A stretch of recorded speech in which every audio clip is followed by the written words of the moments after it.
National pension scheme यानी कि NPS की स्कीम को गवर्नमेंट ऑफ इंडिया ने 2004 में लॉन्च किया था। 2004 के पहले भी ये स्कीम एग्जिस्ट करती थी, लेकिन 2004 के पहले गवर्नमेंट एम्प्लॉइज और कॉर्पोरेट एम्प्लॉइज ही यहाँ पर इन्वेस्टमेंट कर सकते थे। लेकिन 2004 के बाद गवर्नमेंट ऑफ इंडिया ने स्कीम को सबके लिए लागू कर दिया है और यहाँ पर हर कोई इन्वेस्टमेंट कर सकता है। अगर आपकी एज 18 ईयर से ज्यादा है तब यहाँ पर आप इन्वेस्टमेंट करना स्टार्ट कर सकते हैं। आपको यहाँ पर इन्वेस्टमेंट करने के लिए 1000 का कम से कम इन्वेस्टमेंट करना पड़ेगा और मैक्सिमम आप चाहे जितना कर सकते हैं। यहाँ पर कोई भी मैक्सिमम लिमिट नहीं है। अगर आप लोग पीपीएफ को देखेंगे तब यहाँ पर आपको 1,50,000 तक की लिमिट मिलेगी। अगर आप 1,50,000 तक का इन्वेस्टमेंट करते हैं तब यहाँ पर आपको रिबेट भी मिलता है। सेम वही बेनिफिट आपको मिलता है एनपीएस में भी। अगर आप लोग एनपीएस में इन्वेस्टमेंट करते हैं तब यहाँ पर आपको 1,50,000 तक का एग्जाम्शन तो मिलता है, लेकिन एडिशनल आपको 50,000 का एग्जाम्शन और मिलता है इनकम टैक्स के इस सेक्शन के अंडर जो आपको स्क्रीन पर दिख रहा है। लेकिन अगर आप लोग नेशनल पेंशन स्कीम में इन्वेस्टमेंट करते हैं तब यहाँ पर आपको लॉन्ग टर्म के लिए इन्वेस्टमेंट करना पड़ेगा।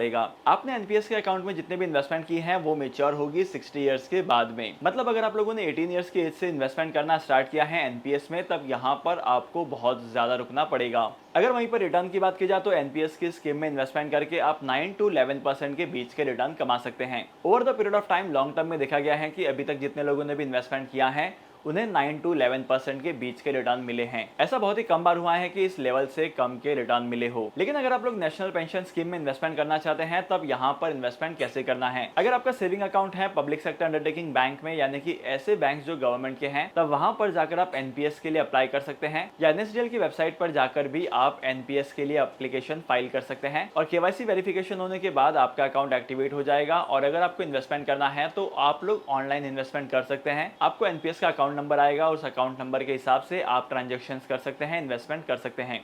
अब जैसे कि मैंने आपको वीडियो के स्टार्टिंग में बताया था कि यहाँ पर आपको लॉन्ग टर्म के लिए इन्वेस्टमेंट करना पड़ेगा, तो जब आपके 60 इयर्स की हो जाएगी तब यहाँ पर आपके 60% अमाउंट आपको एक साथ मिल जाएगा और उसके बाद जो बचा 40% का अमाउंट है वो आपको एन्युटी बेसिस पर मिलेगा। मतलब हर महीने की एक इंस्टॉलमेंट आपको मिलेगी। अगर आप लोग लॉन्ग टर्म के लिए इन्वेस्टमेंट करना चाहते हैं और अपने फ्यूचर को सेफगार्ड करना चाहते हैं, मेरे कहने का मतलब ये है कि अगर आप अपनी रिटायरमेंट को सेफगार्ड करना चाहते हैं, रिटायरमेंट के टाइम पर ये अश्योर करना चाहते हैं, अगर आप ये अश्योर करना चाहते हैं कि आपको टाइम टू टाइम एक सर्टेन अमाउंट मिलता रहे तब यहाँ पर आपको इन्वेस्टमेंट करना है। लेकिन यहाँ पर इन्वेस्टमेंट लॉन्ग टर्म के लिए किया जाता है, इसीलिए जब भी आप यहाँ पर इन्वेस्टमेंट करेंगे, जितने भी अमाउंट का आप इन्वेस्टमेंट करेंगे आपको सोच समझ के करना है। द रीजन बीइंग अगर आप लोगों ने एक बार यहाँ पर इन्वेस्टमेंट कर दिया तब आपके जो इन्वेस्टमेंट का अमाउंट है वो आपको 60 इयर्स के बाद ही मिलेगा। अब यहाँ पर आप कैलकुलेशन लगा लो कि 18 - 60 कितना होता है। आपको मिनिमम 42 इयर्स के लिए इन्वेस्टेड रहना पड़ेगा उस स्कीम में। अभी तक की वीडियो में तो मैंने आपको बताया है कि एनपीएस में इन्वेस्टमेंट कैसे करते हैं, यहाँ पर आपको कितने रिटर्न्स कमाने को मिलेंगे और एनपीएस की स्कीम के बेनिफिट्स क्या क्या होते हैं। लेकिन अगर आप लोग एनपीएस यानी कि नेशनल पेंशन स्कीम में इन्वेस्टमेंट करते हैं तो यहाँ पर इसके थोड़े बहुत ड्रॉबैक्स भी हैं। एनपीएस में इन्वेस्टमेंट करने के लिए दो तरीके के अकाउंट होते हैं। सबसे पहला होता है टीयर 1 एंड सेकंड होता है टीयर 1 एंड टीयर 2। अगर आप टैक्स सेविंग के पर्पज से इन्वेस्टमेंट कर रहे हैं और लॉन्ग टर्म के लिए इन्वेस्टमेंट कर रहे हैं, आपको पता है कि मैं अपने इन्वेस्टमेंट के स्टेक को लॉन्ग टर्म में ही विड्रॉ करूंगा, 60 इयर्स के बाद ही मुझे मिलना चाहिए, तब यहाँ पर आप टीयर 1 का अकाउंट ओपन कर सकते हैं। अगर आप लोग टीयर 1 का अकाउंट ओपन करते हैं और यहाँ पर इन्वेस्टमेंट करते हैं तो टीयर 1 का अकाउंट जो है वो सिर्फ और सिर्फ एक इन्वेस्टमेंट प्रोडक्ट है। यहाँ पर आप लॉन्ग टर्म के लिए इन्वेस्टमेंट करते हैं तब यहाँ पर आप लोग क्लेम कर सकते हैं अपने एग्जाम्शंस को। अगर आप टीयर 1 अकाउंट में इन्वेस्टमेंट करते हैं तो ये ट्रिपल ई कैटेगरी में आता है, मतलब एग्जाम्प्ट में। जब आप इन्वेस्टमेंट करेंगे तब यहाँ पर आपको एग्जाम्शन मिलेगा। एनपीएस के अकाउंट में इन्वेस्टमेंट करके आप जितने भी इंटरेस्ट की इनकम कमाएंगे या जितनी भी इनकम आपको होगी इसके ऊपर भी आपको कोई भी टैक्स पे करना नहीं पड़ेगा।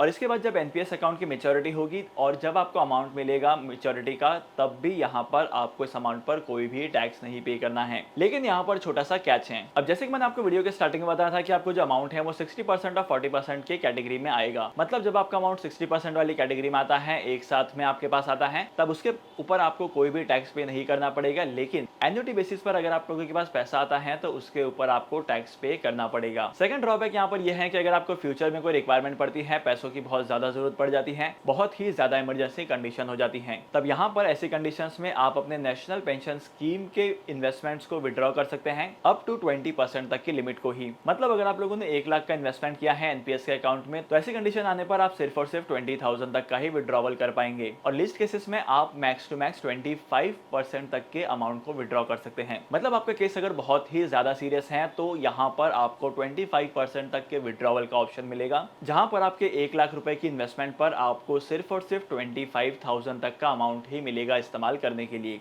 और इसके बाद से आप कोई भी विड्रॉवल नहीं कर पाएंगे और बाकी का जो बचा अमाउंट है वो आपको 60 ईयर्स के बाद ही मिलेगा। एनपीएस अकाउंट में इन्वेस्टमेंट करते हैं तो यहाँ पर आपका जो इन्वेस्टेड पैसा है वो 3-4 जगह पर इन्वेस्टमेंट किया जाता है। सबसे पहला होता है इक्विटी मार्केट में, सेकंड होता है डेट इंस्ट्रूमेंट्स में और थर्ड ऑप्शन होता है म्यूचुअल फंड में। अगर आप लोग एनपीएस में इन्वेस्टमेंट करेंगे तो यहाँ पर आपके फंड्स को मैनेज करने के लिए कुछ पर्टिकुलर मैनेजर्स होते हैं। जैसे कि आप स्क्रीन पर देख सकते हैं, ये वो पर्टिकुलर मैनेजर्स हैं जो आपके फंड को मैनेज करेंगे। ये क्या करते हैं कि आपके इन्वेस्ट किए हुए अमाउंट को अलग अलग जगह पर इन्वेस्ट करते हैं लॉन्ग टर्म के लिए, और आपके इन्वेस्टेड अमाउंट को एक पर्टिकुलर प्रपोर्शन में डिवाइड करते हैं, और इसी वजह से आपके इन्वेस्टमेंट का जो रिटर्न है वो 9 से 11% के बीच में होते हैं। लेकिन यहाँ पर इन्वेस्टमेंट करने के टाइम पर आपके पास दो ऑप्शन होते हैं। सबसे पहला आप एक्टिव वाले ऑप्शन को चूज कर सकते हैं और दूसरा ऑटो वाले ऑप्शन को चूज कर सकते हैं। नेशनल पेंशन स्कीम में एक्टिव वाले ऑप्शन में ये होता है कि आप लोगों को कहां पर इन्वेस्टमेंट करना है, आपको कितना कहां पर इन्वेस्टमेंट करना है, उस प्रोपोर्शन को सिलेक्ट कर सकते हैं और ये आप अपने फंड मैनेजर को बता सकते हैं। उस हिसाब से आपकी इन्वेस्टमेंट की जाएगी। लेकिन सेकंड ऑप्शन होता है ऑटो का। यहाँ पर आपकी एज के हिसाब से इन्वेस्टमेंट किया जाता है और फंड मैनेजर्स ऑटोमेटिकली डिसाइड कर लेते हैं कि आपकी एज के अकॉर्डिंग कितना कहां पर इन्वेस्टमेंट करना है। अभी तक तो मैंने आपको टियर 1 के अकाउंट के बारे में ही बताया है, लेकिन अगर आप लोग टियर 2 अकाउंट में इन्वेस्टमेंट करते हैं तब यहाँ पर आपको कोई भी टैक्स बेनिफिट्स नहीं मिलेंगे। टियर 1 अकाउंट में आप अपने फंड्स को कभी भी विड्रॉ कर सकते हैं। जब आपको रिक्वायरमेंट पड़ती है फंड्स की तब यहाँ पर अपने स्टेक को विड्रॉ कर सकते हैं। मतलब यहाँ पर आपको लिक्विडिटी तो मिल जाती है लेकिन आपको टैक्स बेनिफिट कुछ भी नहीं मिलता है। अगर आप टियर 2 अकाउंट ओपन करके इन्वेस्टमेंट करते हैं तो आई वुड पर्सनली रिकमेंड कि आपको डायरेक्टली म्यूचुअल फंड में इन्वेस्टमेंट करना है, नहीं तो आप स्मॉल केस के थ्रू इन्वेस्टमेंट कर सकते हैं इक्विटी मार्केट में। देखो इसमें रिस्क तो थोड़ा सा ज्यादा होगा, लेकिन अगर आप लोग लॉन्ग टर्म के लिए इन्वेस्टमेंट करेंगे तब यहाँ पर आपको अट्रैक्टिव रिटर्न्स कमाने को मिलेंगे। और last but not the least, जैसे कि मैंने आपको वीडियो के स्टार्टिंग में बताया था कि यहाँ पर आपका जो विड्रॉवल है वो 40% और 60% में होता है। 40% की जो है वो एन्युटी होती है, और अगर आप एन्युटी के थ्रू पैसे लेना चाहते हैं तो आपको इंश्योरेंस कंपनी के पास जाना पड़ेगा और एन्युटी की स्कीम लेनी पड़ेगी। लेकिन इंश्योरेंस कंपनी की एन्युटी की स्कीम में आपको ज्यादा रिटर्न्स कमाने को नहीं मिलेंगे। तो जब भी आप एनपीएस की स्कीम में इन्वेस्टमेंट करेंगे तो यहाँ पर आपको सोच समझ के इन्वेस्टमेंट करना है, क्योंकि यहाँ पर लॉन्ग टर्म होराइजन होता है और लिक्विडिटी का बहुत बड़ा इशू होता है। आई होप कि आज की इस वीडियो का कंटेंट आपको वैल्यूएबल लगा होगा। अगर आपको आज की इस वीडियो का कंटेंट वैल्यूएबल लगा है तो इस वीडियो को लाइक करना, शेयर करना, और आज की इस वीडियो को यहीं पर खत्म करते हैं। मैं आपको मिलूंगा अगली वीडियो में नए टॉपिक के साथ, एक इंटरेस्टिंग टॉपिक के साथ।